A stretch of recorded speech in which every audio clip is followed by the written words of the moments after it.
Alright guys, here's how you get YouTube on the Nintendo Switch. So what we want to do is we want to go to the Nintendo eShop first. And right here we'll just choose our account that we want to use. Now, once the Nintendo eShop loads, I'm going to show you what we can do here. So right here we'll just go to search. And then we'll go to filtered search right here at the bottom. And we want to go to the price range here. So price range, click on it, and we will choose free download. Now we will simply search for it, and right here it should load the list of all of the apps that are free, and you will be able to see YouTube. So if we want to get it, we'll just click on it here.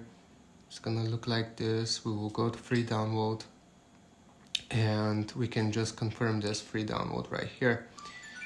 And that's how you do it. That's how you get YouTube on the Nintendo Switch. Hope this helps you out. Leave a like and sub, and I'll see you next time.